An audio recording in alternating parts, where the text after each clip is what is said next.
Prav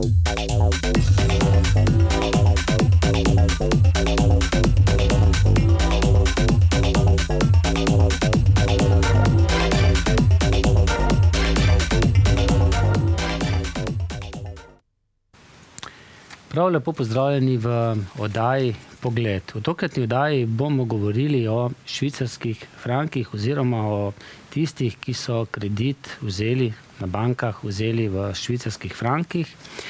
Z nami v studiu je zdaj Kisočan Miha Kovačič. Sem prav povedal, Kovačič? Prav. Lep pozdrav vam pa vsem vašim gledalcem. Vi niste sicer iz Kisovca, po rodu iz Zasavja, ampak prihajate čisto iz drugega konca Slovenije, kaj ne? Ja, jaz sem z Mosta na Soči, ampak zdaj že 10 let v Kisovcu. Tako da zdaj Kaj je bil razlog, da ste se preselili tako daleč potem v Kisovec? Razlog je bil služba v Ljubljani, pa potem seveda stanovanje malo ven z Ljubljane, malo bolj na deželi, malo bolj ugodno. To je bil prvi razlog. Vam kaj vožnja vsak dan, dnevna v Ljubljano, dela kaj preglavic, zdaj to pol ure, malce več? Ja, vožnje se navadiš. Upam, da bo tako ostalo, ker pravijo, da z leti rata tudi tegoba oziroma naporna. Zaenkrat še ni? Ne, zaenkrat še ni. Verjetno je pa temu botrovalo tudi to. Jaz verjamem, da takrat ste bili še bistveno mlajši, ste se preselili v Kisovec, ustvarjali ste se družino, polni denarja zagotovo, niste bili cenejša stanovanja, so tu v naših koncih kot v Ljubljani. Je bil tudi to razlog, da ste tu se odločili v tem novem bloku? V bistvu je bil to takrat glavni razlog. Čeprav bi danes po 10 letih v bistvu že zelo težko šel z Kisovca, ker ti Zasavje ti malo zleže pod kožo, tudi če si tega z lepših krajev. Je pa bilo, finance so bile glavni razlog takrat, ja. Kakšen pa je bil vtis v Zasavju, recimo, preden ste ga spoznali, preden ste spoznali Kisovec? Zdaj ne vem, preden ste kupili sploh to stanovanje, ste si ogledali Kisovec? Ne. Ne, kar tako, po internetu? To je bilo tako, prvi dan, ko sem prišel v Kisovec, je bilo prav grozno, je bil še daš blok pa v gradnji, tako da vtis od Zasavja, pa ko ga imaš tako iz medijev ni najlepši. Rudarstvo, onesnaženje in tako naprej. Vse se je tudi tu marsikaj spremenilo v zadnjih 30 letih. Mi Kisočani smo bili pa kar malce razočarani, ker tam, kjer je zdaj vaš blok, je bila včasih odlična restauracija, Marela, ne vem, vi veste to? So mi povedali, ja. In smo ostali brez nje, ne? Ampak je pa prišlo takrat, ko se je ta blok nekako odprl, res veliko novih Kisovčanov iz čisto različnih koncev Slovenije, ne? Verjetno ste taka mešana druščina tam, v tem bloku. Ja, tu smo bili Slovenija v malem. Skoraj da, ne? Od Štajercev, Primorcev, z vseh Ljubljančanov, z vseh koncev, pa tudi nekaj domačinov. In se kar lepo razumete. Še kar, ja. Ja. No, in takrat ste že imeli takrat družino? Ne, takrat sva bila žena še sama. Mislim, da sem bil 26 let star. Takrat. Brez kakšnih hudih prihrankov? Brez prihrankov, brez kakšnih hude pomoči, tako da sva se odločila iti na banko po kredit. In verjetno ne samo po enega? Ja, takrat sva rabila celo 2 kredita, ne? En gotovinski pa ta glavni hipotekarni. In šli ste na katero banko? Šli smo na, takrat je bila to Kredit Inštalt, oziroma Unikredit banka. Seveda, včasih poslušamo očitke, si hotel imeti kredit v frankih. Ne, jaz sem šel po kredit. Kredit v frankih so mi svetovali na banki.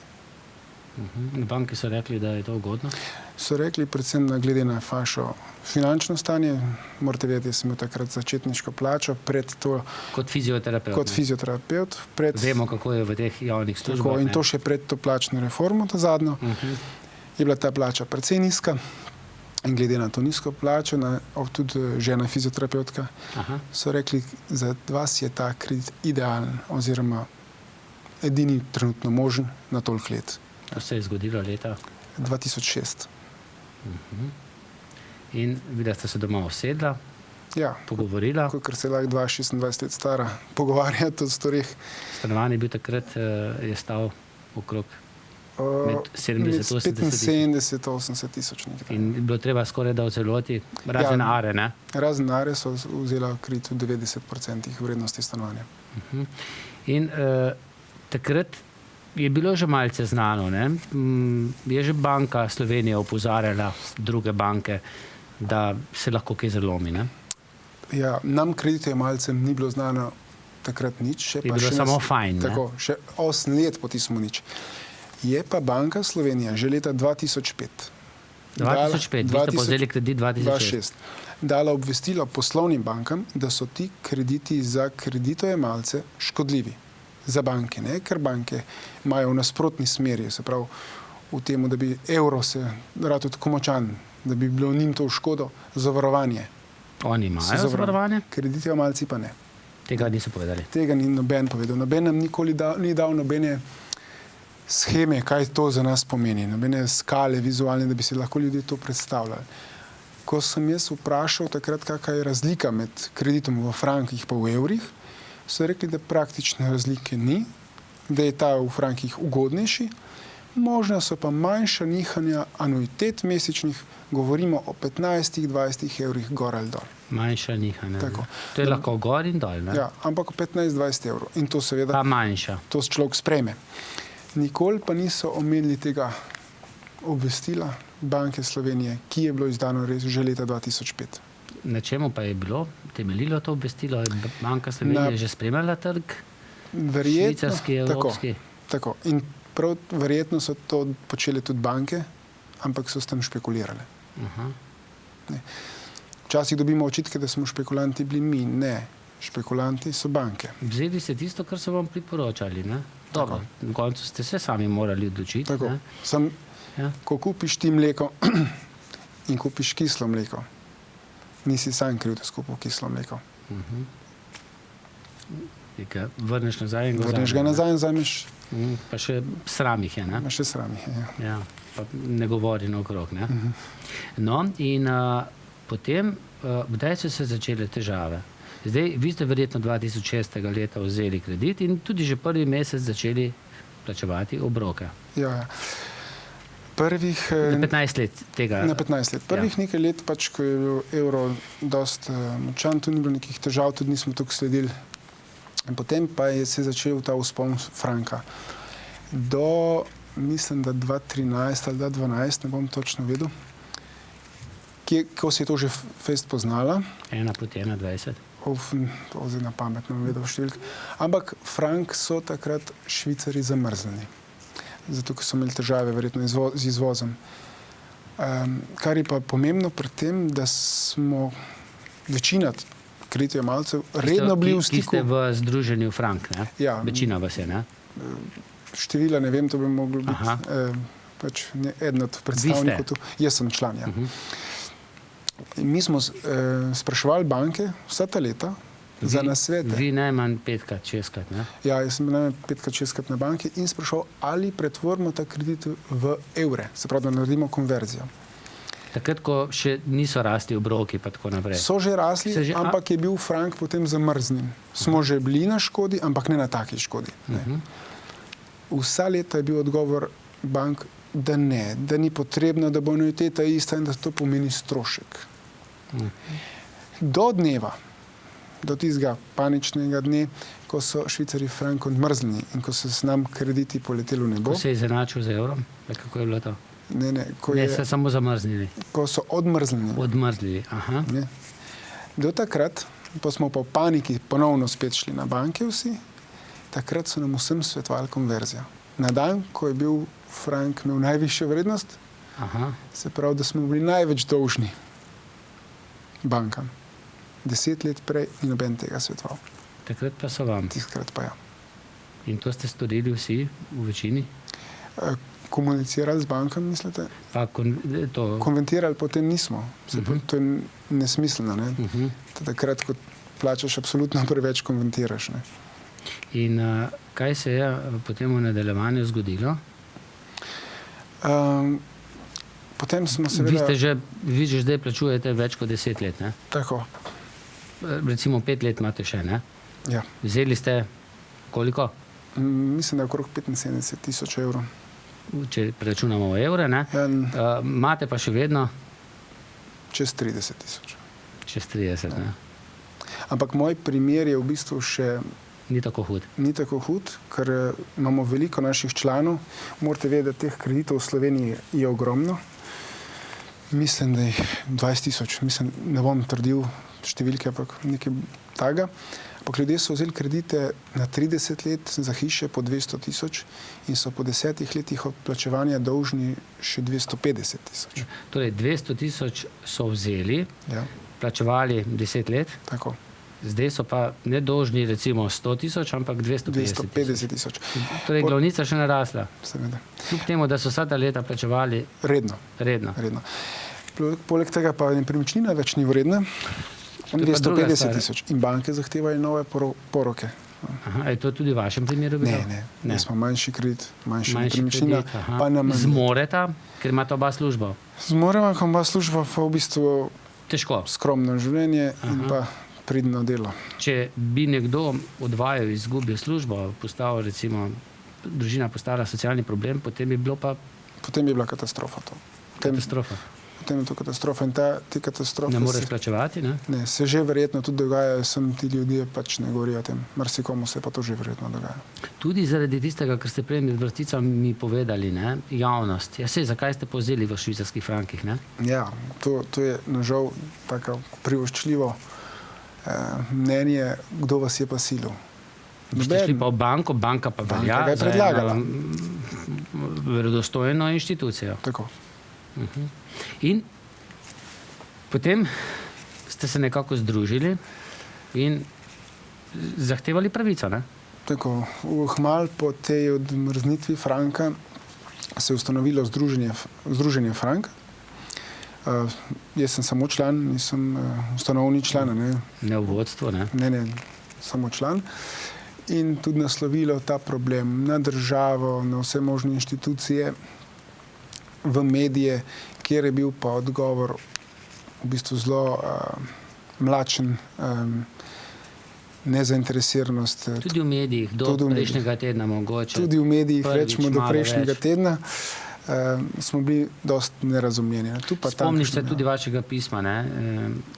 Ko ste zapisali, da nikakor ne prijete v medije, ne? Če smo pripravljeni mi za to vrstno oddajo, seveda, ne? Smo bili takoj za, ampak je nekaj časa tudi trajalo, da smo se dogovorili. Torej, ni bilo posluha strani medijev, državnih inštitucij pa tudi ne. Ne, niti ne Banke Slovenije. Niti finančne ministrice, recimo. Ne. Jaz mislim, da ne. In kaj vam ostane? Preostale so nam tožbe. Seveda pa tožbe si ne more vsak privoščiti, ker v Sloveniji je zakon, ki ne omogoča skupinskih tožb. Tako da mislim, da je zdaj okrog 80 aktivnih tožb Tudi proti vi ste bankam. šli. Tudi jaz sem šel Zato tožbo. mogoče veliko o tem tudi ne morete govoriti, ne? Ja, v mojem primeru ne mogoče, ampak nasplošno pa lahko. Lahko, ja. In kako to poteka? Pa mimo grede, Slovenija ni edina, ne? Ne. To je po celi Evropi verjetno. Krediti v frankih so se pač podeljevali po celi Evropi. Moram pa reči, da sodišča zunaj Slovenije po drugih evropskih državah več ali manj odločajo v prid kreditojemalcev. Aha, v prid Kreditojemalcev. vam, ki ste vzeli kredit. Tako. In tako je tudi odločilo v določenem primeru Evropsko sodišče. Še nekaj je, ne? Ko človek sliši švicarski frank, ne? Pa ko sliši švicarske banke, ne? To je neka zanesljivost, to je neka tradicija. Ne? Tako da tu res, ko jemlješ kredit, vsaj takrat ni bilo dvoma. Ne? Mislim, da človek, ne vem, če se tudi spozna toliko Finance, ne? na finance. Vi ste fizioterapeut, ne? Ja. Jaz sem Zdaj ste se zdaj sem se pa izobrazil. na svojih izkušnjah. Na svojih hudih, izkušnjah. ne. In kaj zdaj vi pričakujete? Zdaj nekaj tožb je v Sloveniji že padlo, ne? Verjetno se bo to še nadaljevalo, da boste kreditojemalci še vlagali tožbe. Vem, da je enkrat tudi nekdanji ustavni sodnik en vrhunskih sodnikov, Boštjan M. Zupančič, dejal, da ni glih optimističen, ker se teh tožb, ker Slovenija je bolj tako, kar se tiče pravne države, ampak je spremenil mnenje in vam pomaga? Ja, to je v bistvu sveža novica. Mi, Združenje Frank in kreditojemalci, smo pridobili v bistvu 2 pravni mnenji bivših ustavnih sodnikov, gospod Zupančič je tudi evropski sodnik bil, Tako. ki so in nam gospoda Cirila Ribičiča. In v teh mnenjih gospoda ugotavljate, da je to moralno, civilno, pravno, kazensko, pravno sporno. Še drugi izrazi so, ampak jaz nisem to je pravnik. pa že tisto, kar je pa tudi prebudilo na nek način vsaj malce medije, ker to sta pa le v določenem delu te medijske klime slovenske zelo spoštovana bivša ustavna sodnika, pravnika. Ja, mislim, da prav tega dva sta prebudila medije.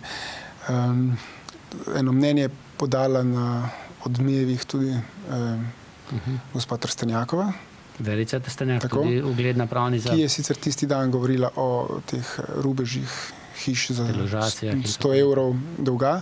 Za 100 evrov izgubiš hišo, ne? In vsi trije so pa govorili v tej smeri, da bi mogla naša sodišča upoštevati sodbe evropskih sodišč v tem primeru. Ki pa so? Evropsko sodišče je razsodilo v prid kreditojemalcev. Zdaj, pri nas se pa ponavadi tako, se mi zdi, da dolgo traja na prvi stopni, pa na drugi stopni, pa potem na višjem, vrhovnem, pa potem pride do ustavnega sodišča, kjer spet meljajo nekaj časa, ker so zasuti tudi z različnimi tožbami in šele potem lahko prijete do tja, ker bi bili verjetno že zdaj uspešni, do Evropskega sodišča. Ja, vse do zdaj vložene tožbe, ki so na prvi stopni padle. Tisti, ki so do konca že prišli prve stopne. Ena tudi na drugi, se mi zdi, ena je pa na vrhovnem sodišču. Zdaj se bo videlo, kaj bo odločilo. Zdaj pa gospod Ribičič in gospod Zupančič sta v mnenju napisala, če se stvar reši pri nas na sodiščih, bo to strošek bank. Aha. Če bo šla stvar na Evropsko sodišče, bo za to odgovarjala država. In bo ta naš problem strošek davkoplačevalcev. Torej nas vseh, ne? Tako. Tega si mi, kot kreditojemalci, kot Združenje Frank, absolutno ne želimo. Država pa očitno da, ne? Država pa, ne vem, je pa zdaj to stvar na sodiščih. Glede na to, da veliko naših sodb pade na evropskih sodiščih, bi človek kar lahko dejal, da res očitno čakajo, da potem se prevalijo stvari na davkoplačevalce. Pa malce zlobni, ne? Nisem pravnik, ampak 2 taki mnenji, takih strokovnjakov, kot sta gospod Ribičič pa Zupančič. Ki imate ugled tudi izven naših meja? Izven naših meja. Tudi oba bivša ustavna sodnika. Jaz mislim, da tu bi mogli sodniki tem mnenjem prisluhniti. Ampak kljub temu, da recimo bodo, skoraj da ne verjamem, da bo zaključena zadeva, dokler ne boste vi izplačali tega svojega dolga bankam, 5 let imate še. Jaz upam, da se bo prej končalo. Kaj pa v primeru, da vi lepo vse plačate, bistveno preplačate ta kredit, ki ste ga vzeli, seveda vrednost stanovanja je tudi že padla v tem času, kaj vam preostane? Povračilo za nazaj potem, če je sodba za vas ugodna? Ja, pa tudi ne samo vam, vsem ostalim. Jaz nisem pravnik, ampak absolutno stvar se ne spremeni, tudi če kredit poplačam prej. Ne bi rekel človek, da čakajo, da lepo poplačate vse? Jaz upam, da ne čakajo na to, da davkoplačevalci to plačajo. Torej do Evropskega sodišča, da bodo prej zadevo rešili. Verjetno je kar veliko odvisno, kaj bo zdaj Vrhovno sodišče v tem prvem primeru. Kaj pa druga sodišča po Evropi? Ne vem, tu ste imenili Črno Goro, Madžarsko. Absolutno se rešujejo primeri v kreditojemalcev. Bili so tudi pri nas v gosteh ustavni sodniki iz Bosne, ki so tudi v tej smeri predavali in razlagali v prid kreditojemalcev. Zdaj pa, če greva malce na to, dobro, to po finančni plati vas udari to, ne? Kaj pa po moralni plati? Ker nekaj pošteno se zadolžiš, pošteno vsak mesec plačuješ, zato nižja plača, normalno. Na koncu pa vidiš, da bolj ko plačuješ, bolj se veča glavnica. No, zdaj sem malce karikiral. Ne? Kako to moralno vpliva na mlado družino, ne? Ki si nekako ustvarja, ki ima otroke, ne? Ki verjame v državo? Ne? Nekaj verjeti v državo zelo hitro. Psihično je to zelo naporno. Ne? Ti vidiš, kako ti leti denar skozi okno, ki bi lahko šel naprimer, ne vem, v neki fond za otroke, za šolanje, za več počitnic, za boljšo pokojnino, boljšo pokojnino, za standard. Je duhomorno, sigurno, in tudi psihično naporno.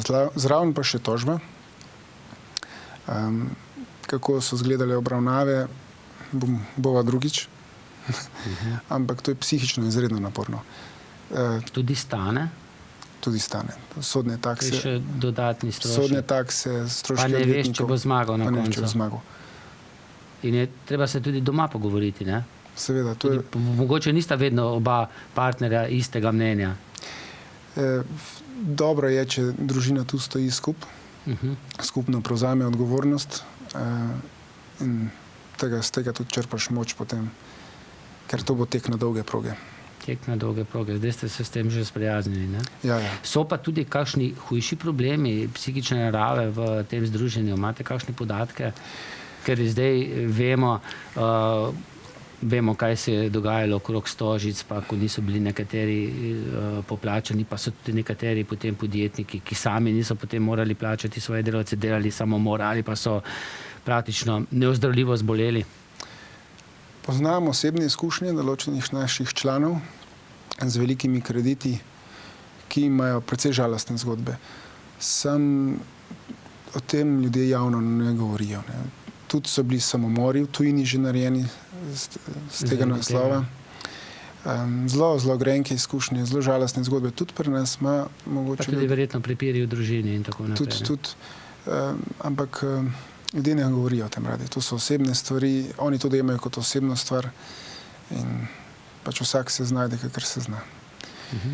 Seveda tožb bi bilo veliko več, če bi bilo pri nas možnost skupinske tožbe, ker v vseh kreditih je treba kar imeti finance, da potem še tožbo pelješ zraven. Ja, mnogi nimajo, ne? Ker že tako in tako Večina, težko, ali pa so ostali brez službe. Kaj pa odvetniki, vaši odvetniki recimo, je to eden, ki vsakega posameznika zastopa, so dovolj strokovno podkovani? Ker jaz skoraj da ne verjamem, tudi sam sem nekaj časa delal na delovnem in socialnem sodišču, da so tisti sodniki, ki vodijo razprave, bolj kot ne so pravniki, v financah so pa verjetno glih toliko podkovani, kot sem jaz sam, ne? Ali pa mogoče malce več. Ja, nam tožbe vodijo v bistvu 3 odvetniki in za svojega lahko rečem, da je strokovnjak prav z področja bančništva. Ja. Tudi prejšnji primeri njegovi so bili zelo z bankami povezani. To je pa verjetno čisto druga zgodba na sodišču potem, ne? Ja, kot sem rekel, jaz upam, da bom imela še kdaj priložnost tudi o tem govoriti. O tem kaj spregovoriti. Je še kaj treba dodati okrog tega? Zdaj verjetno kakšnem novem kreditu ne razmišljate? Ne. Tudi ne vem, če bom še kdaj kredit vzel. Slaba izkušnja. Čeprav brez kredita danes človek ne more nič ustvariti. Že včasih že avtomobil, ne, da kupiti brez zgodovino, že skoraj da ne? Ne. Ampak tu pa v bistvu to nisem kredit. Jaz bi sem to povedal. Ja, to ni kredit, to je... To je društvo. Ja. Jaz bi to povedal, da se ljudje včasih bojijo, da bomo kaj zastonj dobili. Ne. Vsi bomo vse plačali. Do zdaj smo vse plačali. Gre se za to, da ne preveč, ne? Mislim, bistveno preveč. Gre se za nepravično bogatenje bank. Mi nikoli nismo, ali pa večina nas, ni dobila švicarjev na račun, ampak protivrednost v evrih. To gre za neupravičeno bogatenje bank na račun ljudi. Zato se gre. Bank, ki jih potem mi iz leta v leto dokapitaliziramo. Ne? Še rešujemo teh bank, za katere potem prek medijev ugotavljam, da same skrivajo svoje dobičke v davčnih oazah. Špekulantstvo se očita pa nam, ne njim, ki so vedeli že leta 2005, kaj delajo. In niso povedali, vi ste pa kredit vzeli leta 2006. Tako je. Pa mnogi drugi. Gospod Miha Kovačič, hvala za obisk v studio. Eno temo smo odprli tudi po tem zasavskem koncu, gledajo nas tudi, jaz upam, kakšni bankiri, pa upam, da tudi sodniki, da se bodo bolj poglobili v te zadeve in ne čakali do razsodbe Evropskega sodišča. Predvsem pa želim, kaj ne rečem, zmage, ne? Poštene zmage, ne? Zdaj. Tako. Fair play. Jaz bi se zahvalil vam, ker ste nas pustili, da povemo svoje, pa seveda, resnica je zmaga. Tako.